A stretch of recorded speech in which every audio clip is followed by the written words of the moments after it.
Good morning, students.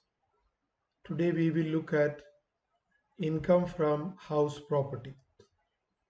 This is the second head of income.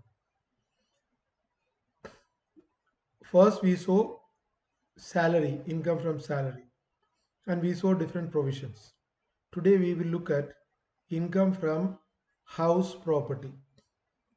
When we talk about income from house property, this is an income which is chargeable to tax. So, an assessee owns a house property and he gets income from that income is to be taxed. Now the question is, which income?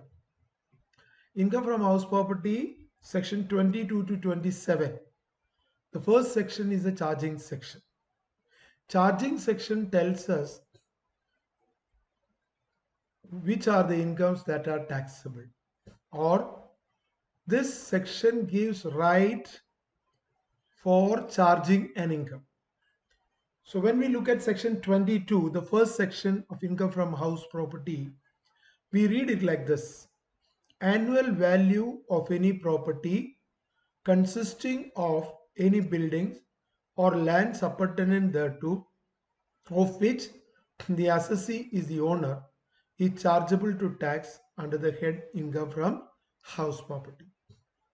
Okay, this definition, this charging section tells us few things. Number one, annual value is taxable. Number one, annual value is tax. So what is taxable under the head income from house property? That is annual value. Annual value of what? What is the item? House property means what? Any property. This is any property. What is property? We need to look at the definition of property. And a property consisting of any buildings or lands appurtenant thereto. Not all land, building and attached land. So annual value is chargeable to tax. What is chargeable to tax? Annual value. Annual value on what? On property. What is property? Any building.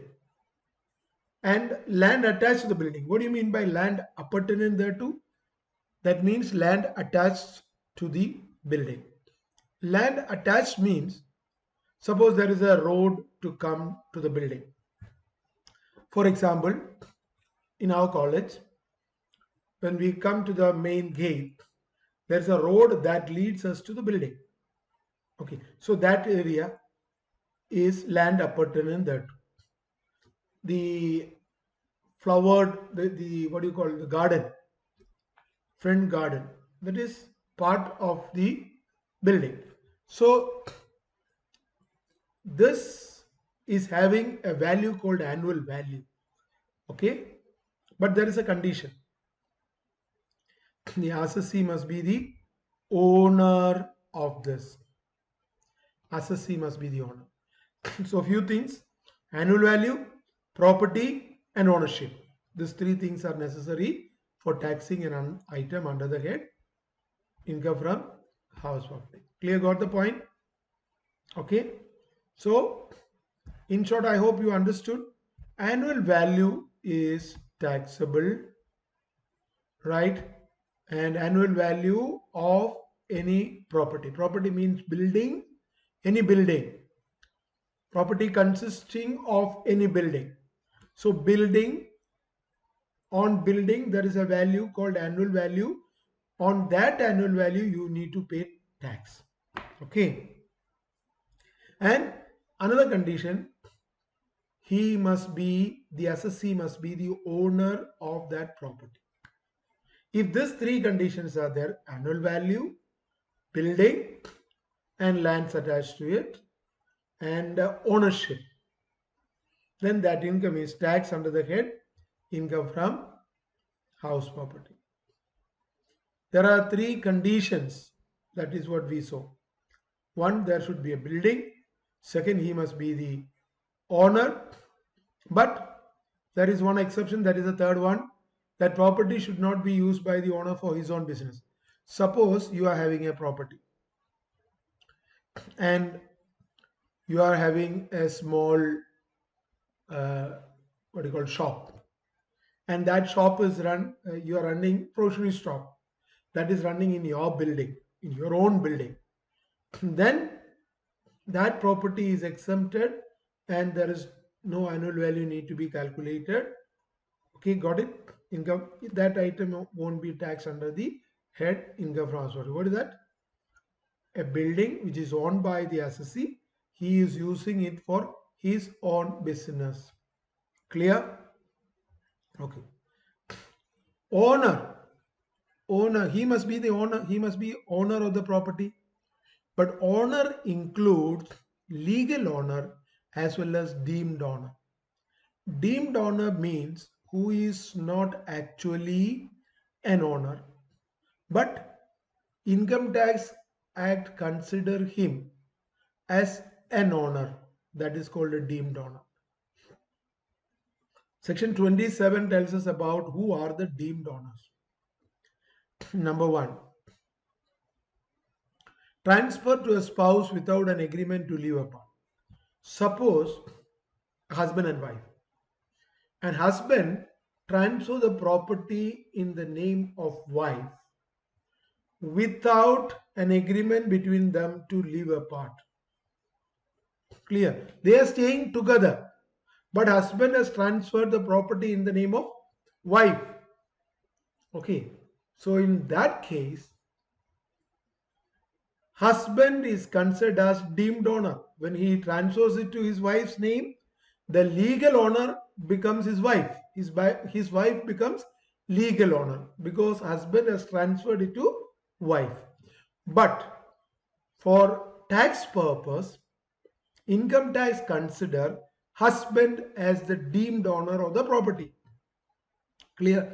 Similarly, if you are transferring a property to a minor child or a daughter who is not married, in such cases also the transferor is considered as the deemed owner.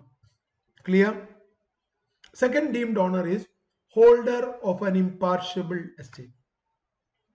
Suppose your grandpa died, and when he died, he transferred the property or he wrote a will. In that will, it is mentioned that my property will go to three of my grandchildren. So आप आपका grandpa का grand child है, आपको मिला property, आपको भाई बहन को भी मिला. Okay, three of you. Yes, but this property is not divided, it is together. But your elder brother is handling that property. Okay, he takes income from that. He may give you income, part of it, but he looks like in charge of that property. But the property is not legally owned by him. Three of you owns it. But because he is looking after the property or he acts as the owner, is not legally owner, but he acts as the owner of the property. Therefore, yes, he is called a deemed owner, holder of an impartial estate. Clear? Got the point? So similarly, a property held by a member of a cooperative society. So you know, some of you may be staying in cooperative houses. Okay, that means your building is owned by a cooperative society, and you bought a flat in that. Actually speaking, the property is in the name of the cooperative society, but you are a member of that property and a part of one of the flats allotted to you. So therefore, for that flat, you are considered as deemed owner. Clear? Okay. A person who has acquired a property under power of attorney. What do you mean by power of attorney? Suppose I'm going to Africa. So what I'll do, my properties are there in Versailles. I picked up Tom and I told Tom, I'm handing over this property to you. Not as the owner, but you can handle this property. You can use this property, you can give it on rent, you can sell it. So Tom got a property right, and that document is called power of attorney. He can use the property, not own the property. He is not owning the property. So he gets power to buy, to sell, to add to the property, or to give the property on rent, etc. So,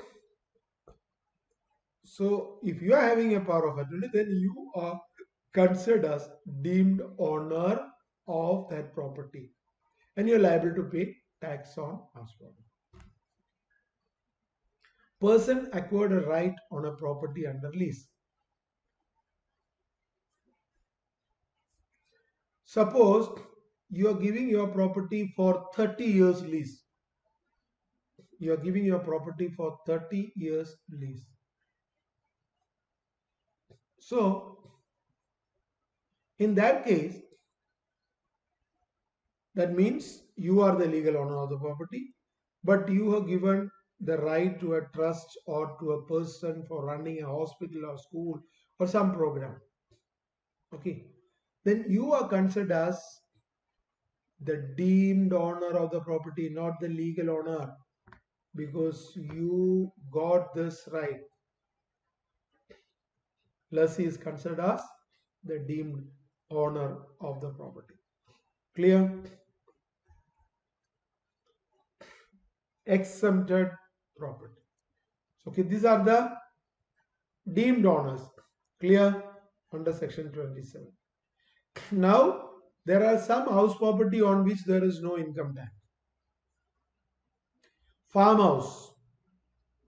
In your agricultural land, you are having a house for storing the agricultural products, etc. Annual value of any palace of an ex-ruler. You are an ex-ruler and one of the palace is exempted from tax. Okay. Property income of a local authority. You are a local authority, municipality, panchayat. Then the building, panchayat's own building. Then that building, the property of that building is exempted from tax. Similarly, an approved scientific research association. Property income of an education institution. Property income of a trade union. House property held for charitable purpose. Property income of a political party. Property used for own business or profession. One, self-occupied property. Clear? Okay, got it? Any doubt?